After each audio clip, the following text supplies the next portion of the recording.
আসসালামু আলাইকুম। Hello everyone. আশা করছি আল্লাহর রহমতে আপনারা সবাই ভালোই আছেন। আলহামদুলিল্লাহ আমি আল্লাহর রহমতে ভালো আছি। আজকে আপনাদের সাথে শেয়ার করব পাঙ্গাস মাছ ভুনা এবং কাঁচা টমেটো রান্না।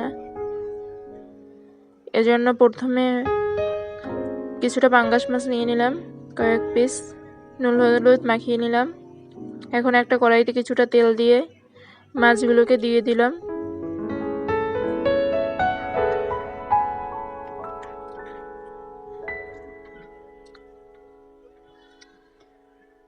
মাছগুলো ভালোভাবে ভাজা হওয়া পর্যন্ত অপেক্ষা করতে হবে।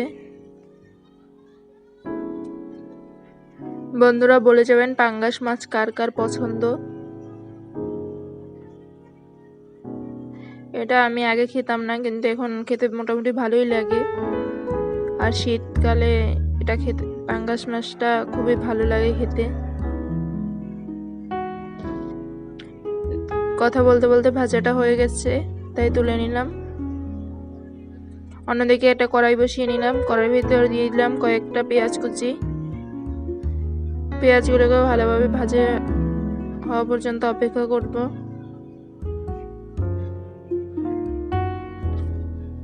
এখন দিয়ে দিলাম 2 চামচ হলুদ গুঁড়ো, 1 চামচ মরিচ গুঁড়ো, কিছুটা লবণ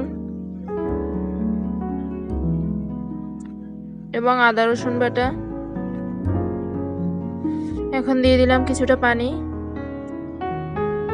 সব মশলাগুলোকে ভালোভাবে কষে আসা পর্যন্ত অপেক্ষা করব। ভালোভাবে কষিয়ে আসা হয়ে গেলে তেল ছেড়ে দিবে, তখন বুঝতে হবে যে মশলাগুলো কষানো হয়ে গেছে।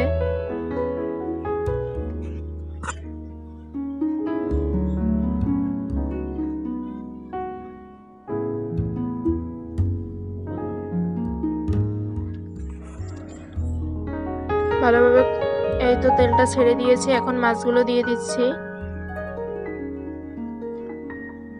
মাছগুলো দিয়ে এখন কিছুটা পানি ঢেলে দিচ্ছি।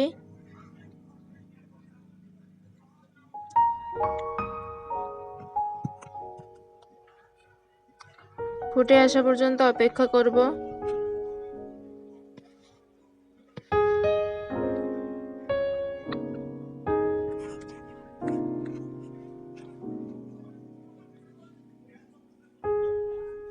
বন্ধুরা বলে রাখি, ভিডিওর কোনো অংশে একটু ভালো লেগে থাকলে অবশ্যই একটি লাইক দিয়ে দিবেন এবং সাবস্ক্রাইব করে চ্যানেলটির পাশেই থাকবেন।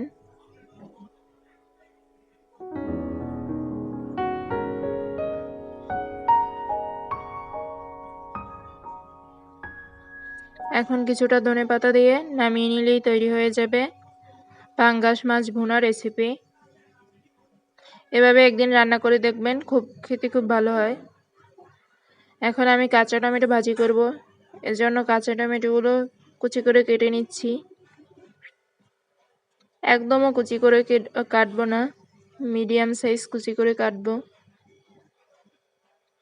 এখন চুলায় বসিয়ে দিলাম একটা কড়াই। এর মধ্যে কিছুটা সাদা তেল, পেঁয়াজ কুচি এবং 7-8টার মতো কাঁচা লঙ্কা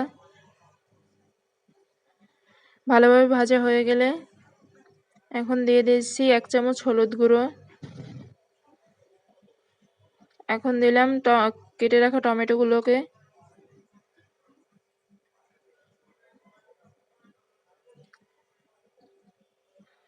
এই কাঁচা টমেটো ভাজিটা আমার খুব পছন্দ। হলুদটা কিছুটা কম মনে হলো আমার কাছে, তাই আর একটু হলুদ দিয়ে দিলাম।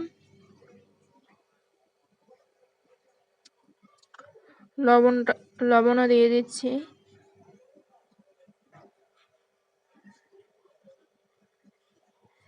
এখন ভালোভাবে ভাজা পর্যন্ত অপেক্ষা করব। এই তো আমার